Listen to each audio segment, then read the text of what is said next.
And this is the lovely Mackintosh, your PT and trainer for these couch chats. Now, we are going to talk about something pretty cool today. We're going to talk about how to set up naturally healthy habits. And maybe we'll talk about some not so naturally healthy habits too. You never know where this will go. But obviously, Glenn is the weight psych, so he knows a lot about this and is used to working with people that don't have naturally healthy habits. And I'm trying to work with as many people as I can to help them set naturally healthy habits. So great topic for the day. What I would love to know, the big $1 million question. Really, we all know that diets don't work long term. We do. We all know this. But why not? This isn't, okay, this is a big question. Yeah. But it is so true that, if you want to get healthier, the first thing people do is a diet. Yes. And it's crazy because everyone knows that it kind of doesn't work. Yeah. It works for a short period of time until XYZ, etc. Yep. Researchers, we talk about the Nike swoosh of weight loss. So people lose it and then gain it back with interest. I've never heard of that. Yeah, and the Nike swoosh of weight loss. Yeah. Okay, cool. And 97% of people who will try have the Nike swoosh. Wow. Mental. Not what the diet advertising industry tells you. Not what you see in the before and afters.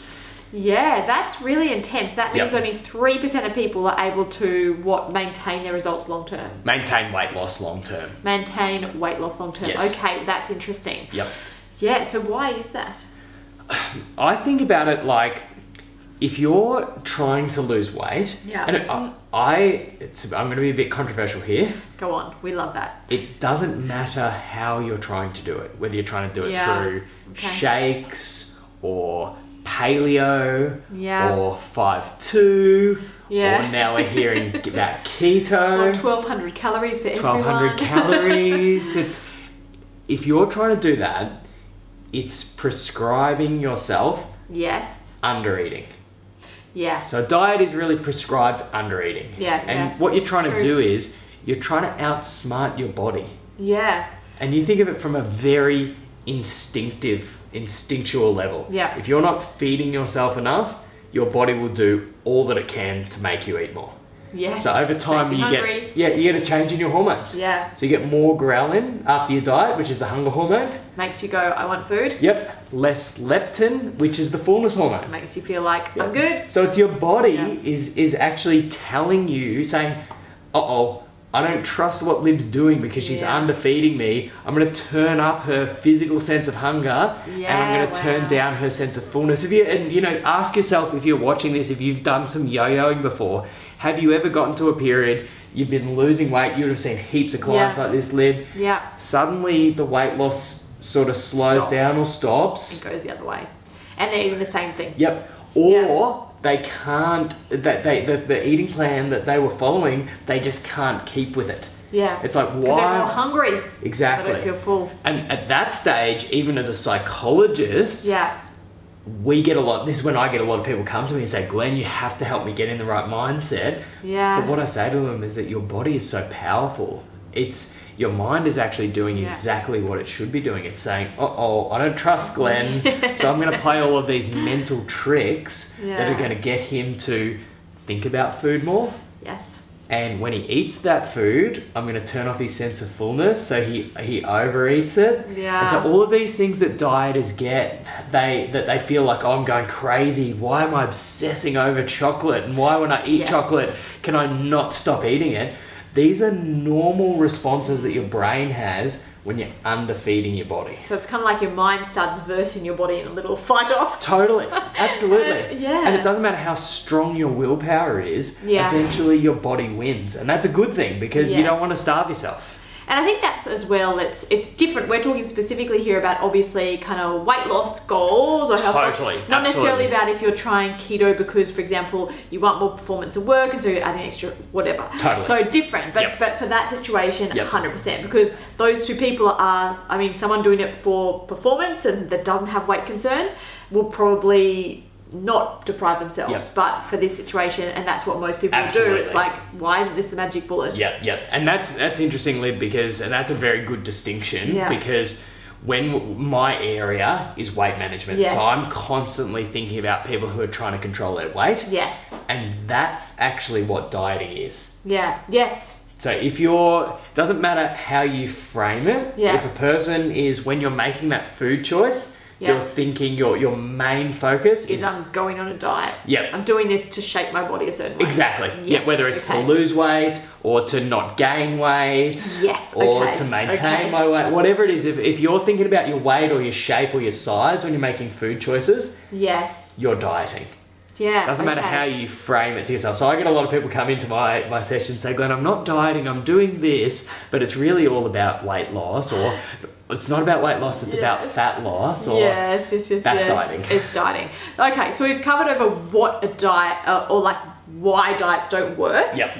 So, and we covered this a little bit, but what do you define then as diet? A diet? Yeah, this is a great question, because we do know that dieting is, at best, it's ineffective. Yes. So of those 97% of people who fail, about half of them it just doesn't work for. So it's a bit of a waste of time and energy. The other half that it fails for, they actually get worse. They go the other way, and we see this so often. Yeah, you kind of diet yourself to higher and higher weights. You get several Nike swooshes. Yes. And you typically until the swooshes build. You typically every time the average person will lose a certain amount of weight and gain back 10 to 15%. Yeah, wow. So, that's decent. Yep, and even if you don't, Lib, you would see this too in the gym. There's a certain amount of people who they do use the dieting to maintain a healthy weight, but it actually gives you a risk of disordered eating and mucks up your social life. So it's related to a whole lot of psychological problems as well. And I've seen this as well. I think it was about a couple of years ago, this kind of shake diet started going around where I live, and a lot of my clients started doing it, and they did get some initial results in the short term. Long term, a lot of them put on the weight again and more because just exactly that reason. And that's the sneaky allure of dieting, is that it does work, and no one can deny, for most people it works in the short term. So it is a bit like a drug. I say to people, this is a weird analogy. I say, people say, yes, Glenn, but I have lost X amount of kilos before, and typically this might be a person who's done it 3 or 4 times, and they say it worked then, and I say, this is like me saying to you, I've done a study on the effects of cocaine using a 30-minute time frame, and I figured out that it's really good. You feel really happy, you feel really excited. Conversation's flowing. But if we take that to 2 years of daily cocaine use, then it's not so good. No, and you're gonna have to have more and more of that substance, or in this case, more and more of the diet. And I actually believe that dieting is an addiction. Yeah, it really is. Yeah, I totally agree. We can totally get addicted to the scales, and that's probably, this is the core of my work, Liv. Is helping people really not just say they are, but really fundamentally let go of the focus on weight and develop these naturally healthy habits. Yeah, I love that. Okay, so why diets don't work? Very clear on that now. Got it. What I would love to know is like, now I know what a diet is and why that it work. If not dieting, then what? When people are in this situation where they're kind of like, okay, I want to lose weight, or I want to feel healthier, or I want to change shape of my body, I love the word detox. I hate that word. Anyway, but it's like, it's the most hilarious word because your body naturally detoxes, but it's like a lot of detoxes put you in a really bad place. So, so if not dieting, if not detoxing, then what? Then what? That is the best question, because of course you don't want to go the other way and think, okay, well, now that this is not going to work, nothing is going to work. And I'll just eat whatever I want, because that's not a solution either. And most people, I mean, there are a small amount of people that like that and just don't really mind about their physical health, but that's not most people. Most people, you actually do want to be healthy, and it's actually one of my mentors wrote a book about that, Dr. Rick Korsman, called If Not Dieting, Then What? And that is the question. So for me, the answer is intuitive eating. Okay. So you might have heard about intuitive eating. You probably heard about mindful eating. The words are the same. And basically intuitive eating comes from some research over the past probably 10 to 15 years. And it comes from research You know how you have those friends that you know, who they just eat well without trying? Yes. Yes. You know, you offer them some delicious chocolate and they go, oh no thanks, I don't really want that. Yeah. Or they have a bit and they go, oh that was really yum, and they don't want any more. And they don't want any more. Yep. We've all got those friends. Yep. I might sometimes be, I might be one of them. I think you're probably one of them. I can definitely put the chocolate down after one square. Yeah, you annoy my clients. I say to my clients, you know that your friends that really annoy you with their ability to do that. Yeah. Well, the bad news is that dieting gets you out of touch with that natural intuition. Yes, so if you've done a bit of dieting, because it gives you all the rules, eat this now, don't eat this, eat at this time. When your body's made eat for this things. and that. Yeah, and so you learn to ignore your own natural senses. Yeah. But the good news is they're always there. So whether you're one of these people that does it naturally or not, if you're not one of those people, you can learn. Yeah. Yep. So it's intuitive eating. So I definitely encourage everyone to really look it up. But there's 5 main principles of intuitive eating. All right. I love when you get the lists out. Yeah. You want me to talk you through them? I would love to know the 5 principles. Okay. So the first one is, and this is probably the core of it, you're allowed to eat all foods. So there's no forbidden foods. Yes, that's important. As soon as there's a forbidden food, that's all you can think about. Yeah, we call it the forbidden fruit effect. You know, exactly, like Adam and Eve. Totally. And I think of that story of Adam and Eve something because I think, you know, according to that story, there was every fruit in the world available. Yeah. And someone very important, said you can't have the apple. And I like to think Lib, if imagine that we had all the fruits and veg available in the world. Yes. Would you choose the apple? No. You wouldn't choose the apple, but it became so powerful. Apples are good. I could do without it. Go mango. But if it's in but immediately no. But see, this is the thing. Because we're talking about the apple, now I want to choose the apple. Exactly. And this is why dieting stuffs your brain up. And this is why in intuitive eating, which is really the antidote to dieting, we allow all foods. Doesn't mean you're going to eat them all. You might decide not to eat them all. Totally. But you allow, absolutely. And that is important because people often feel like they can't trust themselves. Yeah. But if you learn intuitive eating principles, you will over time, you'll learn to trust in yourself. So you'll be able to eat all foods in moderation. Yeah, that's cool. All right. Yeah. So that's number 1. Number 2 is when we're eating, we eat. So we're present. Yes, that's such a big one because if you're flicking your phone, if you're on the TV, that's overeating. It doesn't even register. It doesn't register. You're just like the whole bag of popcorn's gone before you know it. Yeah, absolutely. So we want to acknowledge that we're eating. Yeah. I call that the price of freedom. You're free to eat whatever you want, but the price is you have to eat when you eat. Yeah, sit down, don't do it at your work desk. Totally, totally. We know that for more nutritious foods, actually acknowledging, this will freak you out. Okay. Acknowledging that you are eating them. Yes. You actually get more nutrition in your bloodstream. You know what, like that does freak me out, but at the same time I feel like that should be the case because often if we're not paying attention, we're not chewing properly, which releases the nutrition. We're not resting and digesting as we need to be. We're in that fight or flight state if we're working while we're eating, so you don't digest. It goes straight to your bowels instead of to all your blood and all the good stuff. Yeah, there's even this thing they call the cephalic phase of digestion, which is where all of your saliva and all of your stomach enzymes get going just because of the smells, the tastes. We all know that. And so it actually makes you digest the food better. Yeah. But even with less nutritious foods, like what's your favorite food that's not very nutritious? I like cake, like a good chocolate cake, or like a muffin, those kind of cakey things. So why do you like a cake or a muffin?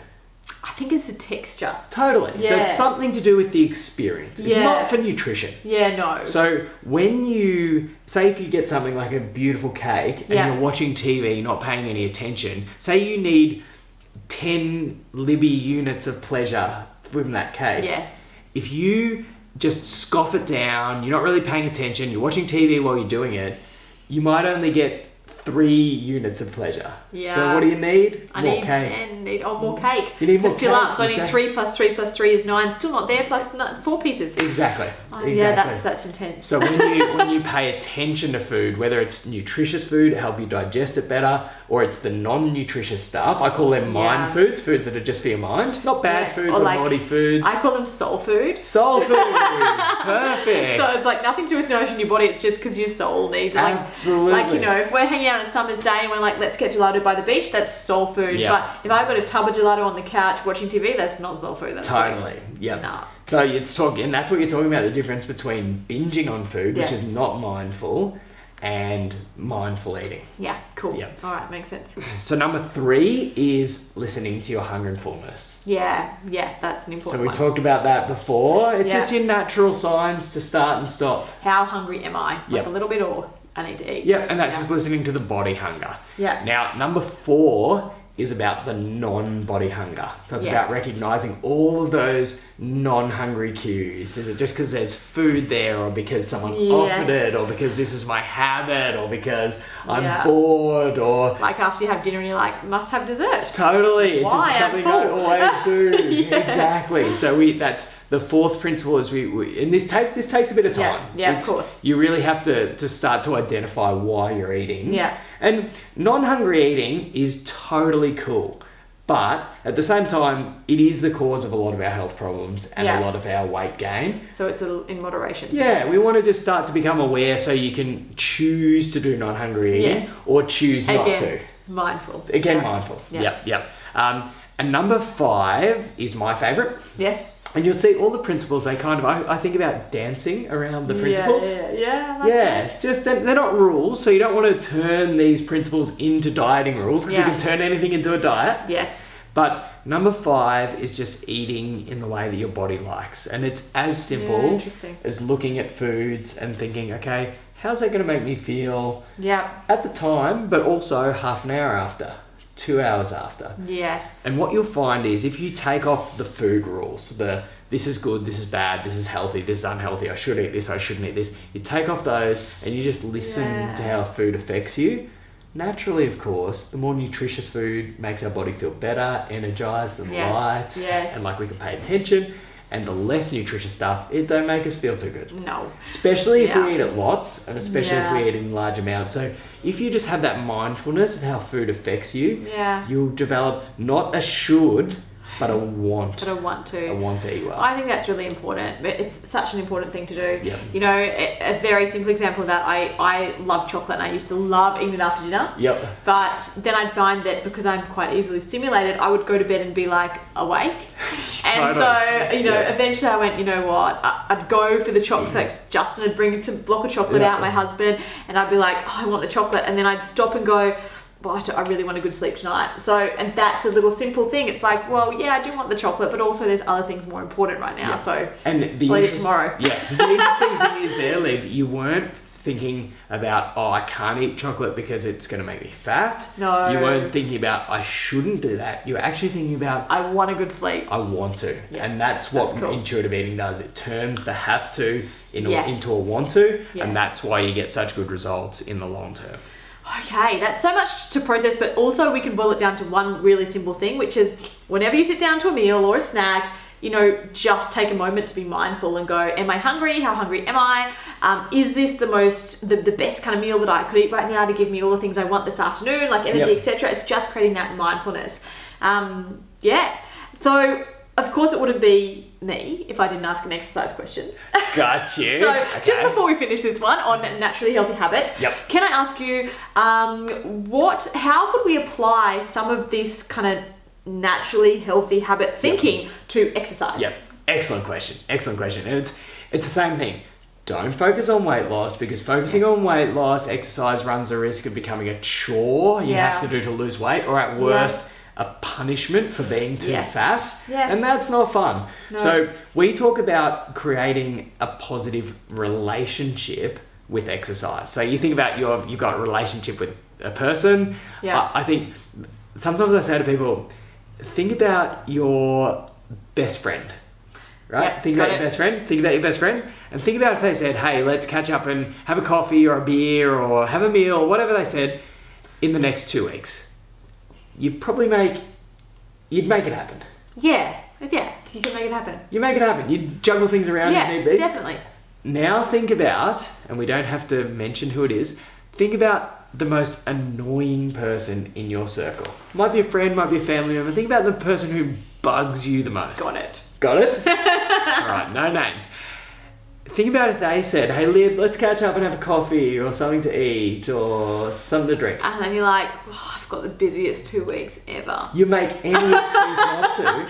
And it's the same with exercise. Yeah, yeah. So exercise is obviously, you want people to be committed to it because it's an act of healthy living. Yeah. But if it's just something that you should do, typically you're not going to keep doing. That's why over half people drop out of exercise programs within 6 months. It needs to be something they want to do. Exactly. Yeah. So you think about then, let's go back to the person that you really love. Yes, got it. Think about how you formed a positive relationship with them, and it was through some version of repeated positive experiences. Every time I see them, I feel good. Yeah. They make me feel good about myself. They make me feel positive. And we want to do that with exercise. So I say to people, shelve the physical benefits for a second. Yeah. And I think, I'd be interested to hear what you think of this as a trainer. Yeah, I say, we've got a few trainers on at WMP, and I say the worst trainers, they focus on the results without considering the person's preferences. Yeah. I feel like good trainers do both. Yeah. And you know, I work with everyday people, not athletes. Yeah, of course. I feel like the best trainers actually focus on the psychology. Yeah, I actually agree, because my ultimate favourite thing to do, and you know, it takes a longer time. It takes a longer time to do it. It does. And you know, this is why, I mean, when we watched The Biggest Loser Transformed, I think some people that were watching at the very start kind of said, you know, I was so happy and up and it annoyed them. But actually the first step for me is to make people feel comfortable and make them feel like they're coming to have a good time. Because if you don't do that, if you show up and you're nasty from the outset, it's a lot harder process to get the change, to create the change you need. So first is, hey, let's have some fun. This isn't as scary as you thought. This is going to be really cool. We're just going to have a good time and make them want to come back. Number two is get to know them a bit. So now that you break down those walls because you've had some fun and a good time, you're starting to get to know who is this person, what matters to them, what are their values, what do they care about in life, and then you can start to adjust their routine to be in line with their values and work through into a really great mindset place. So I do think that's really important, and I always have, and it's one of the reasons that for either of my businesses, Buff Girls, which obviously is about training women online and everywhere around Australia, and also, you know, Agoja, which is about athletic performance, I've never ever put before and after photos or, you know, weight management competitions and all that kind of stuff in there, because it's like, that doesn't create a positive relationship. Absolutely. Because you can get the short-term results, but what happens if you don't look like your after photo in 2 weeks' time? And then you feel bad because your photo's up and it's not how you look now, you look worse, so you just stop coming. Exactly. And it's the same thing we were talking about before. You take off the weight focus, and underneath that, you have values of, I want to eat well, and I want to move my body. Your body is designed for you to feed it well most of the time, with a bit of soul food, and to move lots. For most of us, that's not like an athlete would move, just someone who moves around 3 hours a day. Yeah. And I think people also often forget that exercise doesn't have to be exercise. It can be movement, like you said, and people forget about walking. It's really the magic pill. Like, for me, people think, oh, I'm not getting results. What can I do more of? Just walk. Just walk, because that locomotion, we're made to do that as humans. And guys, you're hearing that from the trainer. You know? The trainer is giving you permission to move in a balanced, enjoyable way. Then you've totally got permission. It's not just the psychologist. It's not just the psych. And it works. It works better than, for me, getting people on a great walking program with a bit of hidden strength training mixed into it, rather than a whole lot of hidden strength and a little bit of walking, or none. It gets such better results, because you're not in this always up state. So yeah, I think that's important. And I think so, Liv, that's, you know, at the core of what we're talking about is really non-dieting. Yeah. And, you know, I suppose I'm a psychologist, so we tend to be a bit more compassionate, a bit more easygoing. You're a really nice person. You know, you're like, try. Yeah, and so there could be this tendency to go, oh, this is just a soft approach, but you said it before. Yeah, we do it because it works better. I mean, each of us have been in this game now for 15 or so years. It's an interesting thing, because for me, the people, like my community, my clients have been with me for most of the time I've been set up. And why? Because it's been sustainable, and they've been able to continue to achieve results, even if it's a little bit, and then maintain for a while, and then different, you know, that they're still in this place where they can have flexibility, but they also will always have progression, and it doesn't have to come at a price. I think that's the same for you. Yep. So forget short term, focus on naturally healthy habits that'll last for life. 100%. I'm into it. So there you go. Thank you so much, Glenn. That was an insightful one. Thanks for having me. That was a good one. Yeah, that was good. Hope you got a lot out of it, guys.